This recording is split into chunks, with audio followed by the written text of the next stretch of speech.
Hey everyone, Christina Del Rey with your forecast, your weekly forecast for November 29th, 2020. And if you have not subscribed yet, please do so, share, and like. We are having a lunar eclipse in Gemini at 8 degrees. And this week is all about the eclipse. So we're going to dive into this and see how this is going to affect your sign. But first of all, what is an eclipse? An eclipse is a turning point. It's a point of crisis, and it doesn't have to mean that it's bad. It's just a crisis that pushes you in a certain direction. These things aren't good or bad. They just change things, because we as humans, we tend to stay stuck in a place unless we are pushed, and it often takes a crisis for us to be pushed into the right direction. Eclipses are fated. They bring endings and new beginnings. So all eclipses are about endings, new beginnings. So particularly with this eclipse, you're going to see an ending first and then a new beginning. And that will take place in a certain part of the chart for everybody.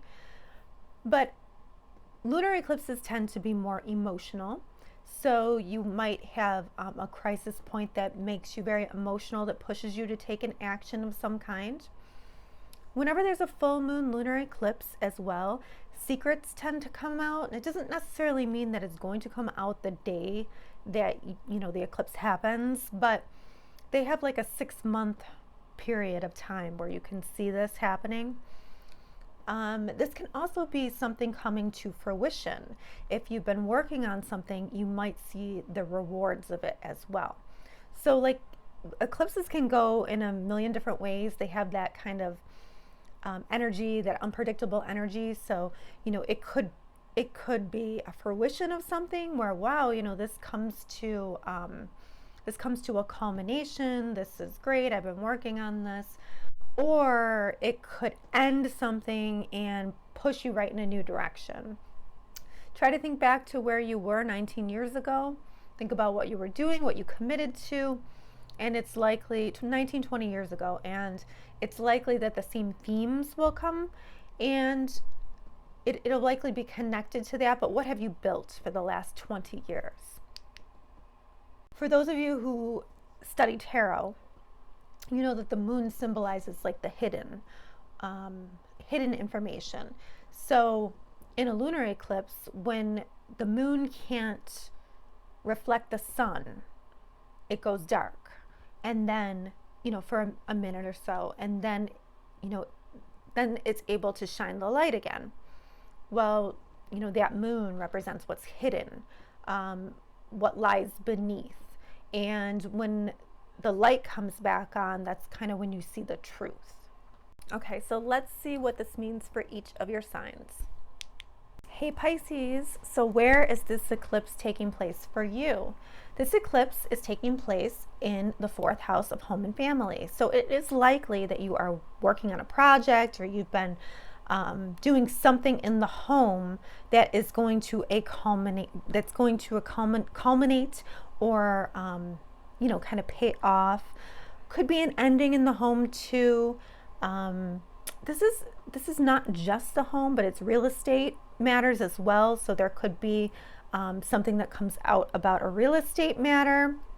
There could be, this is also like the past and karmic endings as well, karmic stuff. This is one of the houses that is related to karma, so there might be some things to work through there.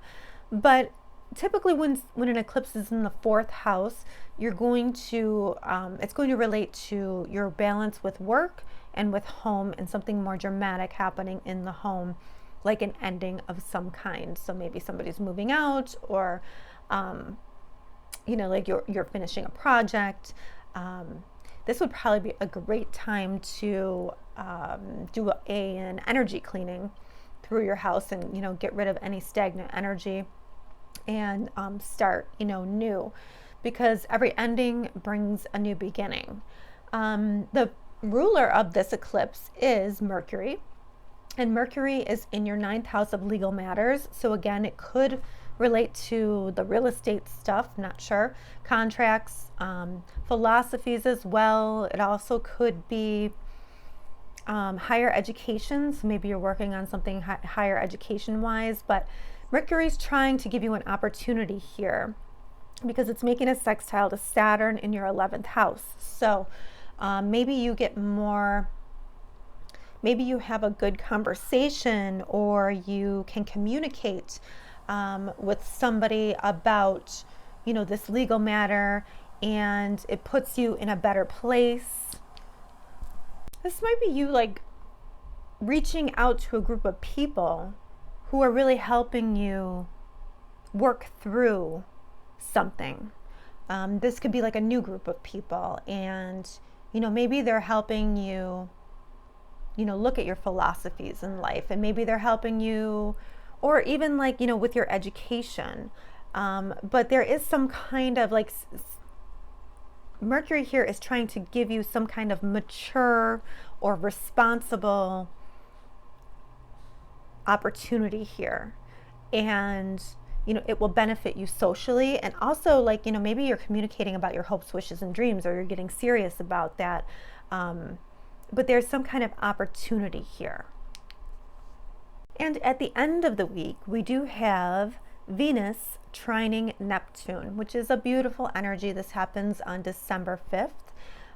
It's going to happen also in that 9th house, so the area of, you know, the contracts and the higher education and the philosophy and the law, the lawyer stuff. Any of those things. Also too, like this can be marketing. What else? Publishing. So there's a beautiful trine to Neptune. So Neptune is in your 1st house. So this is like an easy flow of energy, almost like a gift. So this is like a dreamy type of energy. And maybe it's just that, you know, you feel a new sense of being inspired again. Maybe you feel like, you know, love is not lost. Love is very much alive, and you're very much into that. But you start getting hopeful about, you know, with your philosophies. Okay, Pisces, have a great week.